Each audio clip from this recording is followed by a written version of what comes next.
Olá, você vai ver nesta edição do Câmara Rio Notícias. Às vésperas do Natal, a Câmara do Rio ainda recebe emendas do Executivo ao projeto do orçamento para 2018.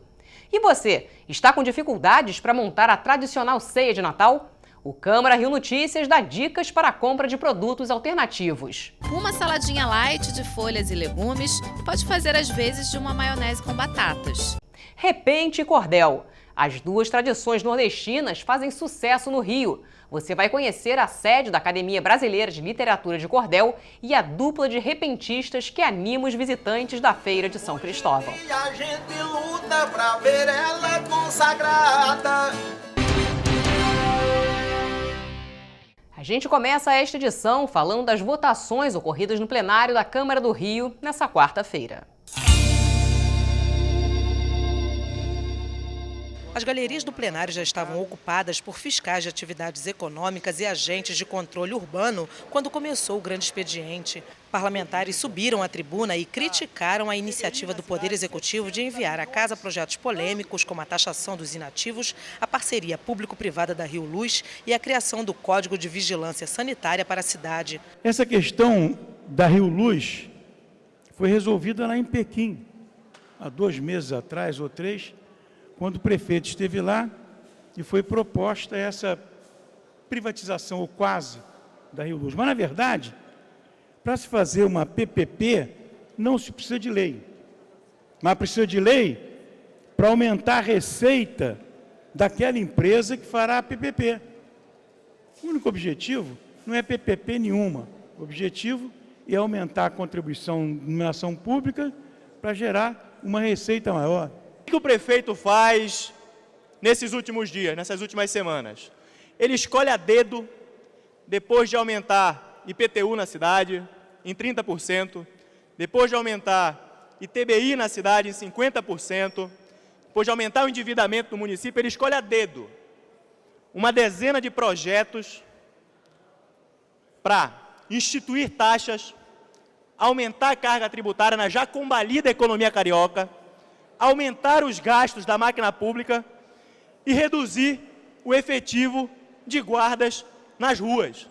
Esta casa vai votar uma taxa de vigilância sanitária que aumenta em 60 milhões anuais o peso já do combalido comerciante e empresário da cidade do Rio de Janeiro, que ainda é a única força motriz que nós temos ativa nessa cidade. Vamos votar ainda um aumento da taxa de licenciamento ambiental. Ou seja, no momento de crise que nós estamos enfrentando. Emendas ao orçamento para 2018 de autoria do Poder Executivo, referente às pastas de urbanismo e saúde, foram analisadas. É uma emenda corrigindo um erro que a Prefeitura teve no primeiro e no segundo orçamento. Eu acho que é necessário aprovar isso. Mas mais do que isso, os vereadores têm que entender que tem que cobrar do prefeito o cumprimento desse orçamento. Que ele, se não tiver o dinheiro necessário, que ele remaneje outras secretarias, porque a saúde não pode ficar sem dinheiro. Em outras secretarias não morre ninguém, na saúde morre gente se o dinheiro não for aplicado, como não foi esse ano. Esse ano o prefeito já errou. Eu espero que no ano que vem ele aceite o orçamento e cumpra o orçamento votado na casa. Durante a sessão, o líder do governo, o vereador Paulo Messina, convocou uma reunião com os integrantes das comissões permanentes da Casa para definir qual será a pauta da última sessão legislativa do ano. Nós teremos uma reunião conjunta das comissões para dar o parecer e combinar a última agenda de votação, que deve acontecer amanhã mesmo. Então, além do apelo para todos os colegas não se atrasarem para a reunião de 2 horas, também quero fazer um apelo direto para que nós não demos quórum na ordinária, para podermos juntos fazermos uma pauta às 2h30, uma pauta nova às 14h30. Se a ordinária tiver quórum, a gente só vai poder fazer a extraordinária às 18 horas. E numa sessão extraordinária, parlamentares aprovaram em segunda discussão um projeto de lei de autoria do Poder Executivo que garante a incorporação na aposentadoria de gratificação dos fiscais de atividade econômica e agentes de controle urbano. No momento em que eles mais precisarão de ter recurso e continuar recebendo toda a sua gratificação, eles teriam, teoricamente, eles perderiam isso, e é muito ruim, né, no momento que você mais precisa, perder todo o amparo. Então, com essa votação, você coloca no seu devido lugar o direito que esses servidores têm, e é mais do que justo que eles passem a ter a tranquilidade de trabalhar e, quando chegar no momento da sua aposentadoria, levar aquilo que é devido e que é direito. Veja agora o que foi notícia no Diário da Câmara Municipal nesta quarta-feira. Vencedores do concurso de redação do projeto Carioquinha na Câmara são homenageados. Novos critérios ajustam a política de remoção de servidores da Secretaria Municipal de Educação. Projeto de lei prevê meia entrada para funcionários da Conlurb em equipamentos esportivos, turísticos e culturais. Programa estabelece workshop vocacional nas escolas da Rede Pública de Ensino do Rio de Janeiro. E por iniciativa do vereador Cláudio Castro, a Câmara do Rio entregou o conjunto de medalhas Pedro Ernesto à Renovação Carismática Católica. Às vésperas do Natal, os cariocas correm para garantir os produtos da tradicional ceia de fim de ano. Mas os preços de alguns produtos estão assustando os consumidores. A saída pode estar na criatividade. Não é só o peru que fica agitado em véspera de Natal. Quem tem a responsabilidade de comprar e fazer a tradicional ceia está tendo uma semana difícil. Bacalhau, o tender, o chester, e aí vai, rabanada. Em tempos de crise, a criatividade é a senha para uma noite feliz. O grande desafio é substituir os produtos mais caros por opções mais em conta, sem deixar os convidados frustrados.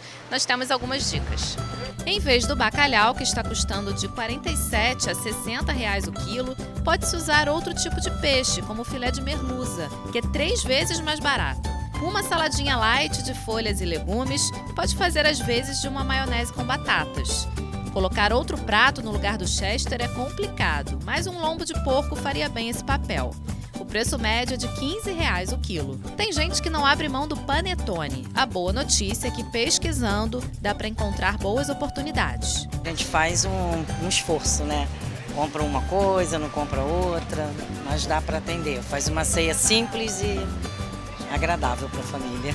Como este não é o primeiro ano de crise, os cariocas já sabem o quanto gastar. Segundo uma pesquisa do Centro de Estudos do Clube de Dirigentes Lojistas do Rio, 42,5% das pessoas acreditam que não ultrapassarão o limite do Natal do ano passado. Esse ano eu estou comprando uma medida certa, porque normalmente a gente compra sempre sobrando, agora você vai comprando moderadamente, né?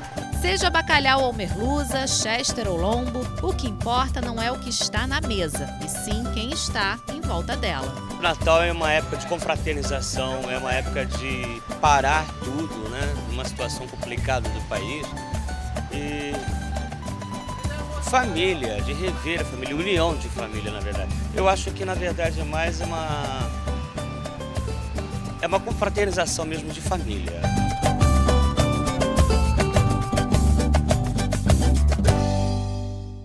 A sede da Associação Brasileira de Literatura de Cordel pode até ser desconhecida de muitos cariocas, mas principalmente nos fins de semana, a Casa de 3 Andares, em Santa Teresa, virou um ponto de encontro de quem quer conhecer um pouco mais sobre o gênero literário característico do Nordeste.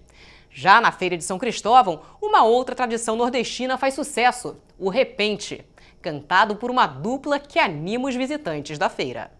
Preste atenção nesta dupla. O repente e o cordel, todos dois têm gabarito. Só tem uma diferença, um falado e outro escrito. Um é cantado na hora e o outro é feito sem grito.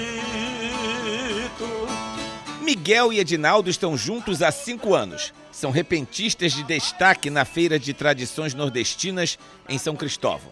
Eles lembram que o improviso é fundamental, mas só isso não basta.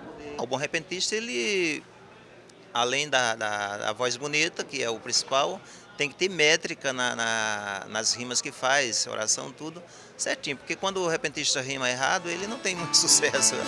A gente foi convidado para cantar nesse ambiente. O repente é filho da antiga tradição medieval dos trovadores da região da Espanha e de Portugal.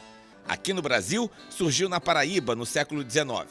O importante é o ritmo e a rapidez com que um cantador consegue desafiar o outro, mas nem sempre dá certo. Aquele repente que ele estava pensando sair muito bem feito, não sai perfeito, aí só o outro que vier depois. Muita gente confunde o repente com o cordel, histórias contadas em versos e publicadas em folhetos vendidos em feiras pelos próprios autores, como faz Manuel de Santa Maria, que percorre a Feira de São Cristóvão oferecendo suas histórias. A diferença está na forma. Uma coisa que tem que ficar bem clara é a distinção entre o repente e o cordel, que tem a mesma estrutura de versos e rima, só que o repente é improviso e o cordel a gente pensa para escrever. Mas a estrutura da estrofe, a cestilha, a cetilha, elas são iguaizinhas. A literatura de cordel surgiu no século XVI e chegou ao Brasil com o início da colonização. O nome tem a ver com a maneira em que os folhetos eram vendidos em Portugal, onde ficavam pendurados em cordões chamados de cordéis. No Brasil, é típico da região Nordeste. No Rio, chegou juntamente com os imigrantes. Os temas variam de acordo com a preferência do autor. Em 1988, o cordel ganhou um endereço nobre, a Academia Brasileira de Literatura de Cordel, a ABLC, que ocupa 3 andares aqui deste prédio em Santa Teresa, na zona sul do Rio, e se tornou uma referência para o Brasil e para o mundo. O fundador é Gonçalo Ferreira da Silva, um cearense de Ipu, que chegou ao Rio em 1954, aos 17 anos. Sem ter para onde ir, morou nas ruas da cidade. Cheguei aqui no Rio de Janeiro, no Pau de Arara, na Feira de São Cristóvão, e dali não tendo destino, saí para qualquer parte que fosse, era a mesma coisa, não haveria escolha. E andei, perambulei bastante, chegava nas obras, procurava emprego, mas dotado de uma paralisia infantil, com a perna fina, logo e imediatamente os encarregados da obra diziam, não, manda embora esse rapaz. Manda embora imediatamente, pode se constituir num problema trabalhista absurdo. Manda embora. A Academia Brasileira de Cordel tem 13 mil títulos. 300 são de autoria de Gonçalo. Muitos folhetos são publicados em várias línguas. Nos últimos anos, ele vem se inspirando na ciência para compor. E assim, Galileu, físico italiano que morreu em 1642, parece tão próximo como qualquer outro personagem nordestino. A ciência do universo dedico à minha existência. É de tal magnitude que a minha inteligência se torna pobre diante de tão profunda ciência. Não é bem uma preferência, realmente virou uma preferência, mas inicialmente foi para preencher uma insistente lacuna que havia na literatura de cordel, a ausência total do tema ciência. Hoje, a academia tem 40 integrantes de todo o país. É visitada por gente de todo o planeta, mas no começo não era bem assim. Eu chegava e era humilhado pelos poetas que não entendiam fundação de academia para a literatura de cordel. Academia! É porque eles não sabendo que o significado da palavra academia, pensava que a razão social tinha um nome demasiadamente pomposo, mas não, é inspirado no velho Academos da Grécia Clássica. Ele se chamava Academos e daí herdou a palavra academia para todas as academias do mundo. Aos 80 anos, Gonçalo olha para frente e consegue ver o cordel no futuro. Eu acredito que com a efervescência editorial que está passando o cordel agora, e com o surgimento de valores bastante promissores, eu não diria muitos, eu nunca digo que tem muito poeta, que poeta nunca teve muito, toda a vida poeta foi coisa raríssima. Mas alguns para escrever, que dá para escrever, que domina os critérios estéticos da literatura de cordel, a métrica, a rima e o sentido oracional e tudo mais, eu acredito que não tem mais nenhuma condição da literatura de cordel ter fracasso. Hoje em dia a gente luta para ver ela consagrada,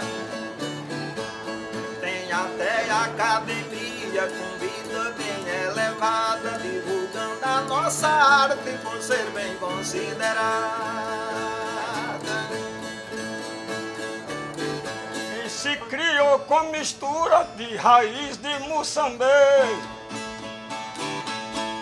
Improvisando repente, tá orgulhoso porque canta para a TV Câmara, ou mesmo a Câmara TV.